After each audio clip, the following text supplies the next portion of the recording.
Assalamu alaikum viewers and welcome back to my channel Study Law with Bushra.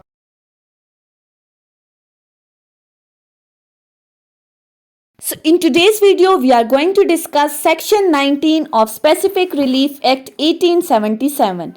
But before starting the discussion, I request you all to please subscribe to my channel and don't forget to press the bell icon for latest updates. Do share this video with your friends and don't forget to comment your feedback. So let's move towards the discussion. Section 19 को अगर हम देखें तो section 19 basically compensation के बारे में बात करता है।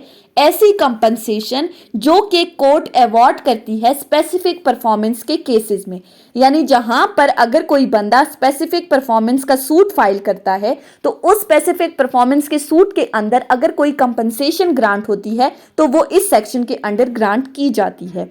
सेक्शन 19 का अगर हम टाइटल देखें तो टाइटल कहता है power to award compensation in certain cases, कि कुछ केसेस में कंपनसेशन अवॉर्ड करने की जो पावर है वो इस सेक्शन के अंडर कोर्ट को दी गई है।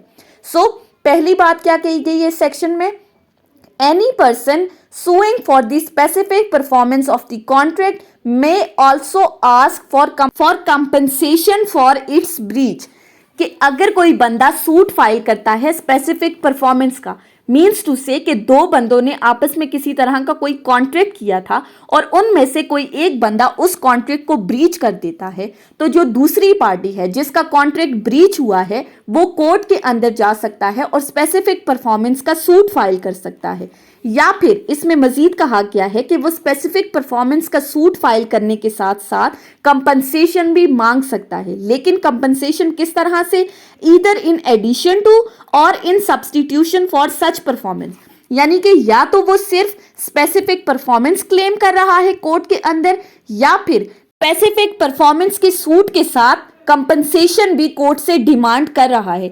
इन एडिशन टू और इन सब्स्टिट्यूशन से क्या मुराद है कि ये टोटली उसकी कॉन्सेंट है, उसकी मर्जी पर शामिल है कि वो स्पेसिफिक परफॉर्मेंस के साथ कंपनसेशन भी क्लेम करता है या फिर compensation as a substitute claim करे, यानी कि स्पेसिफिक परफॉर्मेंस के बजाय सिर्फ कंपनसेशन मांगे। ये टोटली उसकी मर्जी है जिसका कॉन्ट्रैक्ट ब्रीच हुआ है, या तो सिर्फ स्पेसिफिक परफॉर्मेंस क्लेम करे या सिर्फ कंपनसेशन, या फिर स्पेसिफिक परफॉर्मेंस के साथ साथ कंपनसेशन भी क्लेम करे। That totally depends upon that plaintiff whose contract has been breached.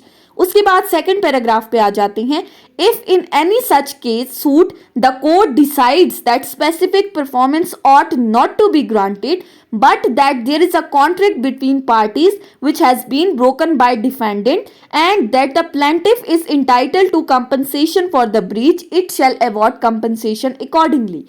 अब इसमें कहा गया है कि अगर किसी सूट के अंदर कोर्ट इस नतीजे पर पहुंचती है कि स्पेसिफिक परफॉर्मेंस ग्रांट नहीं करनी चाहिए, कि किसी कॉन्ट्रैक्ट में स्पेसिफिक परफॉर्मेंस ग्रांट नहीं करनी, लेकिन साथ ही साथ कोर्ट ये भी इस नतीजे पर भी पहुंची है कि दोनों पार्टीज के दरमियान किसी तरह का कोई कॉन्ट्रैक्ट था जिसको डिफेंडेंट ने तोड़ दिया है, और साथ ही साथ कोर्ट ये भी देखती है कि प्लेंटिफ को उस ब्रीच ऑफ कॉन्ट्रैक्ट के लिए कंपनसेशन अवॉर्ड करनी चाहिए, तो फिर it shall award him compensation accordingly. तो फिर ऐसी सूरत में कोर्ट के लिए कंपलसरी है, शैल का वर्ड यूज हुआ है, मैंडेटरी है कि वो उस प्लेंटिफ को कंपनसेशन ग्रांट करेगी। अब इस पैराग्राफ को अगर हम एग्जाम्पल के थ्रू समझे तो हमें मजीद क्लियर हो जाएगा। सो इलस्ट्रेशन ए देखें, A contracts to sell 100 mounds of rice to B। A और B आपस में कॉन्ट्रैक्ट करते हैं। A B को कहता है कि मैं तुम्हें 100 मन चावल बेचूंगा। उसके बाद A अपना कॉन्ट्रैक्ट तोड़ देता है। फिर ये B क्या हुआ, B कोर्ट में गया, उसने सूट फाइल किया। B brings a suit to compel A to perform the contract or to pay compensation। B उसे कोर्ट में लेकर आया और उसे कहा कि उसे कंपेल कर रहा है थ्रू कोर्ट कि या तो वो इस सूट को परफॉर्म करे, स्पेसिफिक परफॉर्मेंस करे, या फिर उसे कंपनसेशन ग्रांट करे। अब the court is of the opinion that A has made a valid contract and has broken it without excuse to injury of B. अब कोर्ट इस नतीजे पर पहुंची है कि ए ने जो बी के साथ कॉन्ट्रैक्ट किया था वो बिल्कुल वैलिड कॉन्ट्रैक्ट था, और ये कि इसने इस कॉन्ट्रैक्ट को तोड़ा है without any lawful justification, without any excuse, जिससे बी को इंजरी कॉज हुई है। But that specific performance is not the proper remedy. लेकिन साथ ही साथ कोर्ट को यह लगता है कि सिर्फ स्पेसिफिक परफॉर्मेंस की डिग्री पास करना सफिशिएंट रेमेडी नहीं है, तो वो इस स्पेसिफिक परफॉर्मेंस के साथ साथ फिर उस बी को कंपनसेशन भी अवॉर्ड करेगी। तो अभी तक हमने इस सेक्शन के अंदर क्या पढ़ा है कि अगर कोई बंदा स्पेसिफिक परफॉर्मेंस का सूट फाइल करता है जब उसका कॉन्ट्रैक्ट ब्रीच हो गया है, तो ये टोटली उसकी मर्जी पे डिपेंड करता है कि वो स्पेसिफिक परफॉर्मेंस के साथ कंपनसेशन मांग रहा है या नहीं, या सिर्फ कंपनसेशन को एज अ सब्सटीट्यूट क्लेम कर रहा है। और फिर दूसरी बात कि जहां पर कोर्ट को ये लगता है कि स्पेसिफिक परफॉर्मेंस ग्रांट नहीं करनी चाहिए, तो फिर ऐसी सूरत में वो दूसरी पार्टी को कंपनसेशन अवॉर्ड करेगा। अब तीसरी सिचुएशन क्या आ गई? तीसरी सिचुएशन इस सेक्शन में ये है, if in any such suit the court decides that specific performance ought to be granted। अगर कहीं पर किसी सूट के अंदर कोर्ट को यह लगता है कि स्पेसिफिक परफॉर्मेंस ग्रांट करनी चाहिए, but that it is not sufficient to satisfy the justice of case and that some compensation for breach of contract should also be made to the plaintiff, it shall award him compensation accordingly। लेकिन साथ ही साथ court को ये लगता है that it is not sufficient enough, ये satisfactory relief नहीं है, ये सेटिस्फैक्ट्री रेमेडी नहीं है स्पेसिफिक परफॉर्मेंस ग्रांट करना, और वो कोर्ट को ये लगता है कि ब्रीच ऑफ कॉन्ट्रैक्ट के लिए कुछ कंपनसेशन ग्रांट करनी चाहिए प्लेंटिफ को, तो फिर यहाँ पर भी शेल का वर्ड यूज हुआ है कि वो उस प्लेंटिफ को कंपनसेशन अवॉर्ड करेगी। अब इसको भी हम एक एग्जाम्पल के थ्रू समझते हैं। आप इलस्ट्रेशन बी के ऊपर आ जाएं। A contracts with B to sell him a house for ₹1000। A और B ने आपस में कॉन्ट्रैक्ट किया। A B को कहता है कि मैं तुम्हें अपना घर बेचूंगा for ₹1000। The price to be paid and the possession given on 1st January 1877। B ने A को प्राइस भी पे कर दी और A ने B को पोजेशन दे दी 1st जनवरी को। अब A fails to perform his part of contract, यानी उसने उसको पोजेशन तो दे दी लेकिन ऑनरशिप अभी तक ट्रांसफर नहीं हुई, तो वो अपना पार्ट परफॉर्मेंस करने में फेल हो गया। B brings that suit for specific performance and compensation which is decided in his favor on 1st January 1878। B ने कोर्ट के अंदर सूट फाइल किया स्पेसिफिक परफॉर्मेंस के साथ कंपनसेशन का भी, जो कि उसके फेवर में डिसाइड हो गया 1st जनवरी 1878 को।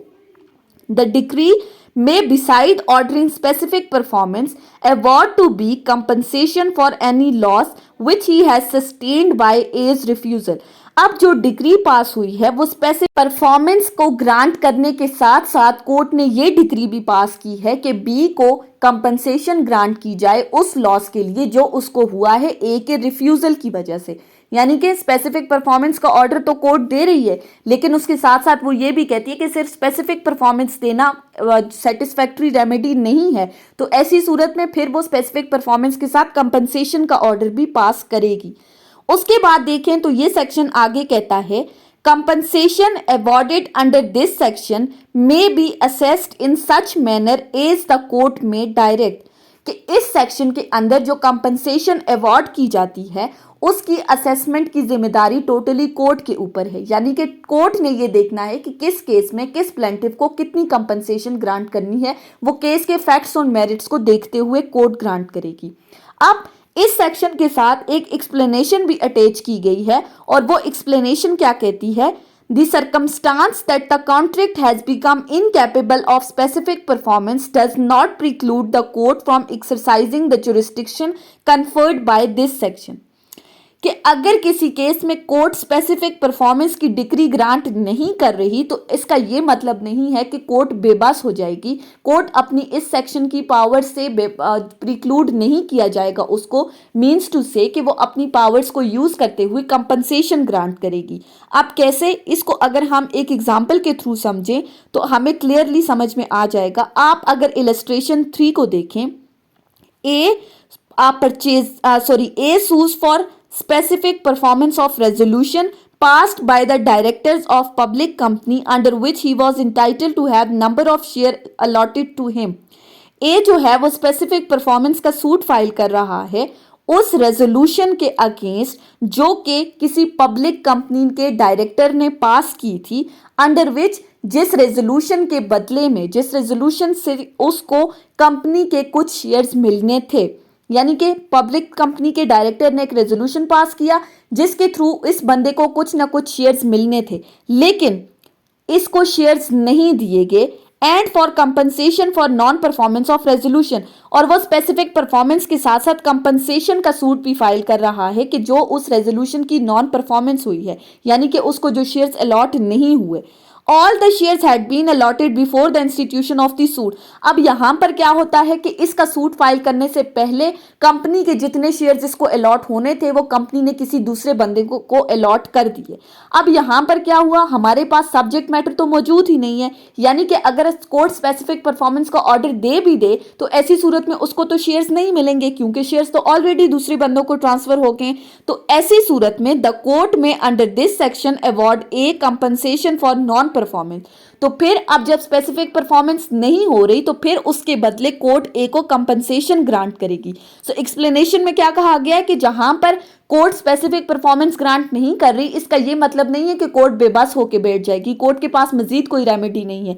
अगर स्पेसिफिक परफॉर्मेंस नहीं हो रही तो फिर कोर्ट उस बंदे को कंपनसेशन अवॉर्ड करेगी, जो कंपनसेशन कोर्ट देखेगी उसके फैक्ट्स के अकॉर्डिंग, मेरिट्स के अकॉर्डिंग, केस को देखते हुए जितनी कोर्ट को फिट लगेगी कोर्ट वो कंपनसेशन ग्रांट कर देगी।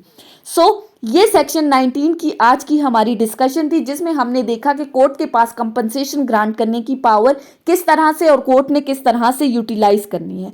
सो that was the whole lecture on section 19 of specific relief act 1877। I hope कि आपको ये लेक्चर समझ में आया होगा अगर आपने इस वीडियो को अटेंटिवली सुना है तो।